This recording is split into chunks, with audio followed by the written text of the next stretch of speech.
اب ہم آتے ہیں سیدنا ابراہیم علیہ السلام کے قصے کی طرف، لیکن اس سے پہلے یہ وضاحت کر دیں کہ سیدنا ابراہیم علیہ السلام کے واقعے کے ساتھ چند دوسرے انبیاء علیہ السلام کے واقعات بھی وابستہ ہیں، مثلا سیدنا لوط علیہ السلام کا واقعہ، اس لیے کہ یہ سیدنا ابراہیم علیہ السلام کے بھتیجے بھی ہیں اور ان کے پیروکار بھی۔ اسی طرح آپ کے صاحبزادوں سیدنا اسماعیل اور سیدنا اسحاق علیہ السلام کے واقعات ساتھ ساتھ چلتے ہیں۔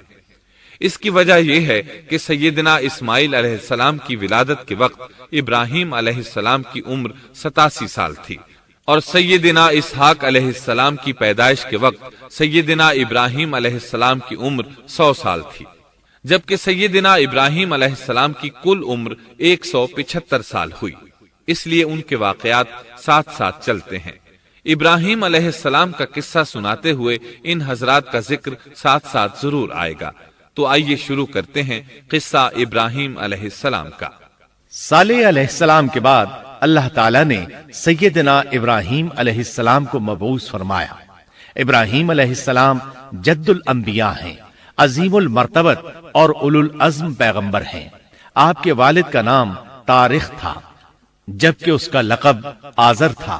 آزر مدد کرنے والے کو کہتے ہیں۔ یہ شخص اپنے قبیلے کے افراد کی مدد کیا کرتا تھا، غمخواری کرتا تھا، اس لیے اس کا لقب آزر مشہور ہو گیا تھا۔ قرآن مجید میں ابراہیم علیہ السلام کا قصہ 73 مقامات پر ذکر ہوا ہے۔ یہ 73 مقامات 25 سورتوں میں ہیں، اور یہ بات ابراہیم علیہ السلام کے بلند مرتبت ہونے پر دلالت کرتی ہے۔ ابراہیم علیہ السلام بھی سام بن نوح علیہ السلام کی نسل سے ہیں۔ آپ کی پیدائش عراق کے مشہور شہر بابل میں ہوئی۔ یہ عراق کے شمال میں واقع تھا اور آج بھی موجود ہے۔ بہت بڑا شہر ہے، اس وقت بھی بڑی آبادی پر مشتمل تھا۔ یہاں بت پرستی عام ہو چکی تھی۔ اللہ تعالی سورۃ العنکبوت آیت 25 میں فرماتے ہیں، وَقَالَ إِنَّمَا اتَّخَذْتُم مِّن دُونِ اللَّهِ أَوْثَانًا مَّوَدَّةَ بَيْنِكُمْ فِي الْحَيَاةِ الدُّنْيَا۔ ابراہیم نے کہا کہ تم نے جن بتوں کی پرستش اللہ کے سوا کی ہے، انہیں تم نے اپنی آپس کی دنیاوی دوستی کے بنا پر معبود ٹھہرا لیا ہے۔ مطلب یہ کہ وہ لوگ اللہ کی عبادت بتوں کو اللہ کا شریک ٹھہرا کر کرتے تھے۔ ابراہیم علیہ السلام نے اپنے باپ سے اور اپنی قوم سے کہا کہ یہ مورتیاں جن کے تم مجاور بنے بیٹھے ہو کیا ہیں؟ انہوں نے جواب دیا، ہم نے اپنے باپ دادوں کو انہی کی عبادت کرتے پایا ہے۔ اللہ تعالیٰ ان کے بارے میں فرماتے ہیں، اے نبی، انہیں ابراہیم علیہ السلام کا قصہ سنا دو، جبکہ انہوں نے اپنے باپ اور اپنی قوم سے فرمایا، تم کس کی عبادت کرتے ہو؟ کہنے لگے، بتوں کی، ہم تو برابر ان کے مجاور بنے بیٹھے ہیں۔ ابراہیم علیہ السلام نے فرمایا، جب تم انہیں پکارتے ہو تو کیا وہ سنتے بھی ہیں یا تمہیں نفع اور نقصان پہنچا سکتے ہیں؟ انہوں نے کہا، یہ ہم کچھ نہیں جانتے، ہم نے تو اپنے باپ دادوں کو اسی طرح کرتے پایا ہے۔ مطلب یہ کہ یہ بت پرستی انہیں ورثے میں ملی تھی۔ وہ جن معبودوں کی عبادت کرتے تھے، نہ وہ ان کی پکار کو سنتے تھے، نہ ہی ان کے نفع و نقصان پر قادر تھے۔ اسی لیے ابراہیم علیہ السلام انہیں جھنجھوڑ رہے تھے، لیکن اندھی تقلید اور بشری عقل کے بیکار ہو جانے نے انہیں یہ سب سوچنے سے عاری کر دیا تھا۔ اللہ تعالیٰ نے ابراہیم علیہ السلام کی خصوصی رہنمائی فرمائی تھی، جیسا کہ سورۃ الانبیاء آیت 51 میں ہے، وَلَقَدْ آتَيْنَا إِبْرَاهِيمَ رُشْدَهُ مِن قَبْلُ وَكُنَّا بِهِ عَالِمِينَ۔ اور ہم نے ابراہیم کو پہلے سے ہدایت عطا فرما دی تھی اور ہم اسے جانتے تھے۔ ابراہیم علیہ السلام نے کبھی ایک لمحے کے لیے بھی بتوں کی پوجا نہیں کی تھی۔ آپ نے اپنی قوم کو بتوں کی پوجا کرتے دیکھا تو انہیں ملامت کی، ایک اللہ کی طرف دعوت دی، اور اس دعوت کی ابتدا انہوں نے اپنے باپ سے کی۔ اللہ تعالیٰ سورہ مریم میں فرماتے ہیں، اے نبی، کتاب میں ابراہیم کا ذکر کر، بے شک وہ سچا نبی تھا۔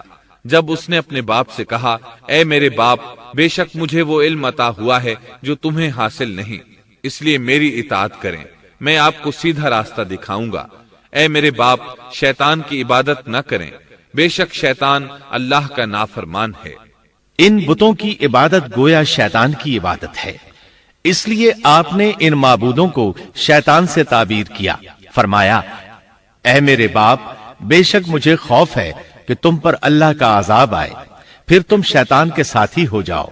باپ نے ان کی بات سن کر کہا، اے ابراہیم، کیا تو میرے معبودوں سے پھرا ہوا ہے؟ البتہ اگر تو باز نہ آیا تو میں تجھے سنسار کر دوں گا، اور تو مجھ سے ایک مدت تک دور ہو جا، یعنی مجھ سے اتنا دور ہو جا کہ کبھی مجھے نظر نہ آئے۔ ابراہیم علیہ السلام نے اپنے باپ پر نرمی اور مہربانی کرتے ہوئے ان سے کہا، آپ پر سلامتی ہو، میں اپنے رب سے آپ کے لیے بخشش طلب کرتا رہوں گا۔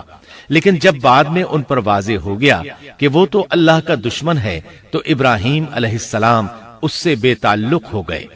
سورہ توبہ آیت 114 میں اللہ فرماتے ہیں، وما كان استغفار إبراهيم لأبيه إلا عن موعدة وعدها إياه فلما تبين له أنه عدو لله تبرأ منه ان ابراہیم لأواہ حلیم۔ اور ابراہیم کا اپنے والد کے لیے بخشش طلب کرنا ایک وعدے کی وجہ سے تھا جو وہ اس سے کر چکے تھے، لیکن جب انہیں معلوم ہو گیا کہ وہ اللہ کا دشمن ہے تو اس سے بیزار ہو گئے۔ بے شک ابراہیم بڑے نرم اور تحمل والے تھے۔